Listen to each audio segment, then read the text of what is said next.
Alright, I want to compare the photoshoot that I just recently did last week and compare to that photoshoot with the previous one that I did last year and see if I got better at anything in terms of garments design, marketing, and overall kind of aesthetic and how I convey the message.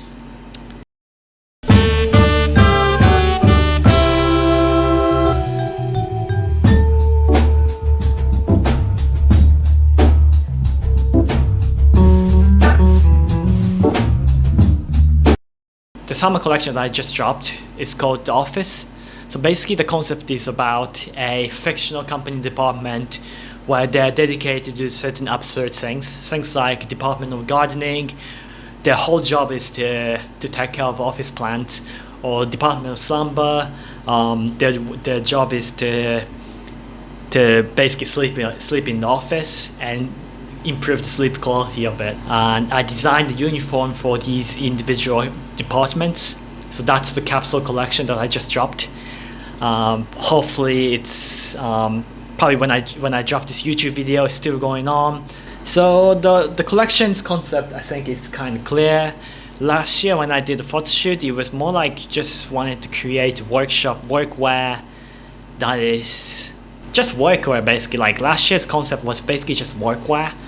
So in terms of concept, I think I had clear vision, better executed, and by working on this incremental step in this brand, I think on top of my full-time job, helped me a lot in terms of how to sharpen the storytelling of this brand better. And when I started off, I really didn't know what was I doing. I wanted to just design clothes. Of course, I like clothing, etc. But now I know what I'm doing, which is to design uniform for works that may or may not exist yet. You could call it like fictional company uniform whatsoever. In terms of photoshoot itself, I have last year, I think when you look back into it, I mean, you could refer to the video that I put in there, but I've hired 2 models, and one of the model actually basically ditched in the last minute. It was like kind of a disastrous experience. This time I hired 2 professional models just in case they can't ditch us. There is like kind of insurance to it. And I've done photo shoots in China because in Hong Kong it was pretty hard to find good models. Last year I did it in Japan because the difference between last year and this year is because I had clearer vision. I have prepared all these how I wanted the lighting to be, how I want the set to be, how I want to present my garments to. So it was easier to communicate with either photographer, or I ended up hiring like makeup and lighting assistant as well. So it was easier to communicate what exactly I want to do. Whereas last year I basically hired a photographer who had a very good portfolio and basically asked him to handle everything. Like, could you just take a picture in a way that you think is brilliant? It's not the best because I couldn't really convey what I wanted, and turns out most of the images that he took was not usable. Not because of his skills, but because of how I convey the message wasn't sufficient or non-existent whatsoever. Yeah, I spent much more time preparing. Turns out it took me from designing garments in January to taking actually photography and releasing it took me 7 months, and takes a bit too much time to do these things. In the place where ideas are fresh, I want to be releasing soon and that sort of things. Waiting for 7 months just to release this, I think it's not ideal. So I've over prepared. So yeah, I used the word over prepared, but truthfully, I was just worried that nobody's gonna like it, and I was so scared to show. Actually, the garments were ready for probably about 3-4 months. And if you're a good founder or if you're a good designer, you'll be sharing much earlier at the point. I was just so reluctant to show, and I think that's the nail for me. Probably a lot of people can relate to it, but it takes a lot of courage to show the work that you did. In my experience, it might turn out nobody's gonna like it, but it's better find out, the better it is. So yeah, you got to be showing your work a bit more and earlier, as early as possible. And second thing is the garment itself. So since I wanted it to be my summer collection-ish, I've designed around, like, things that I'm wearing. This is like linen western shirts, which is kind of one of my favorite shirts. And this western shirt is one thing that I really wanted to design from the beginning. Just like pocket flap that's connected to the chest piece, or type of linen that I found. This is so beautiful. It's like not houndstooth, what's the term? I always like forget the word. It's linen, but it's like very special pattern. It's like this, and it's also a setup. I'm wearing like my own belt because it's so, I just like the way it looks with a leather belt as well. And I want it to be a setup because it's a uniform, where you need a coherence in an outfit. And I designed a jacket that is also like, initially I wanted to use like certain material, but it was kind of, it was, so yeah, that was like huge bummer. The material, I basically wanted to reuse this kind of pattern to make some version of the work jacket. And I actually used Midjourney to render out similar images. I think it turns out kind of brilliant. Basically redesigned this pattern with the kind of fabric sample I had in mind. And when it came out, I put a picture right here. It turns out very crafty, like DIY. It's done by factory professional. It's purely my design. It was awful, to say the least. How could I recoup this design? Because I love this. The color of this cotton was kind of too off. It was too vivid, but I could still recoup it. So I've decided to just chop it off, cut it short, and make it look like basically like a denim jacket. I think it turns out great. The color is like red. I think red kind of represents powerful color. And the other color is kind of green because I had this concept of gardening, and paired with kind of faded purplish color. It was beautiful.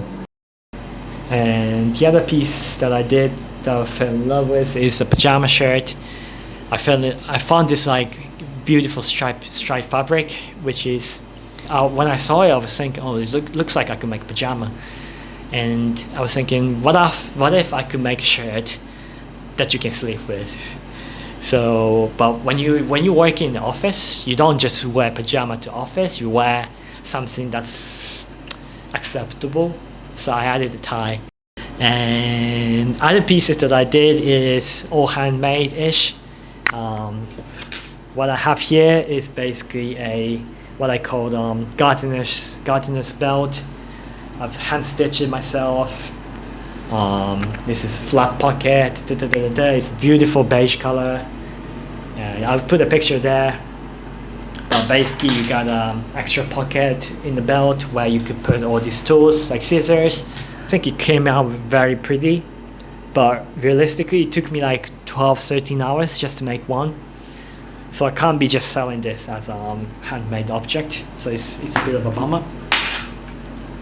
The other thing it's the very first piece that I actually came up with in terms of concept was office objects to create a bolo tie, and this is what I came up with. So basically, it's a tie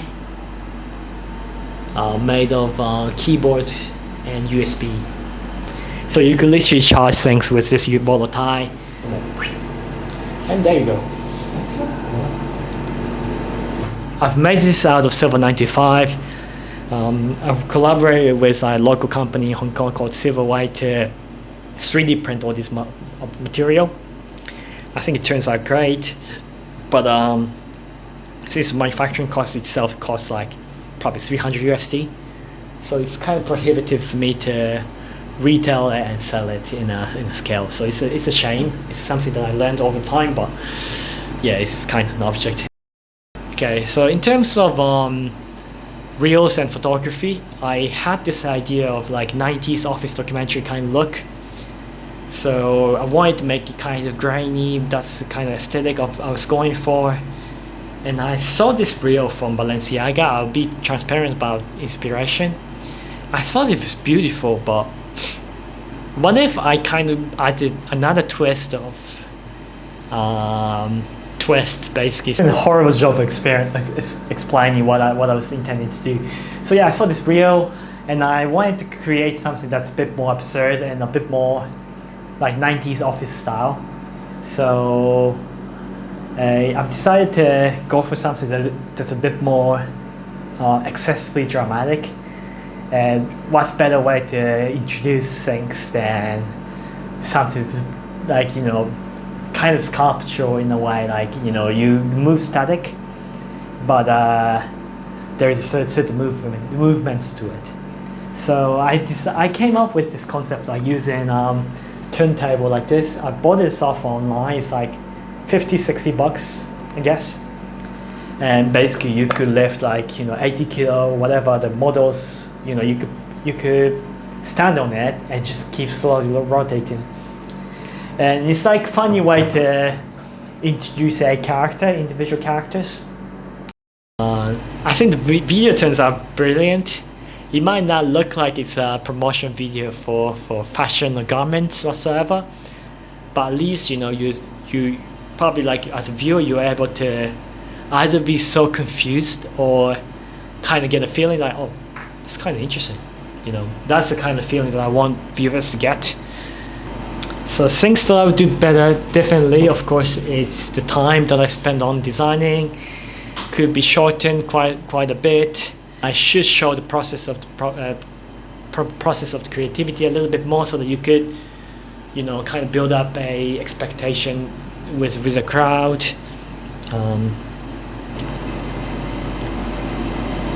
Yeah, I need to be a bit more focused on what I want to deliver. Obviously, I'm not looking into doing things that's fashionable or trendy or anything. So I need to find the right audience. I want to be able to have like a group of niche individuals who's very, very much interested in my brands, rather than hundreds of thousands of people, like hundreds of thousands of people loving my project. So yeah, finding that kind of niche audience is my biggest struggle. But yeah, so the project is going on. Hopefully, I think as I talk, I think the collection pre-order is starting, and hopefully you get little orders so that I could, you know, keep going on. Fingers crossed. See you in the next episode. I'll probably do it a bit more often than before, now that I have, you know, more motivation to do this YouTube again. Alright, cool. Cheers, everybody. See you in the next episode. Whatever I want to talk about, or whatever I want to share. Peace.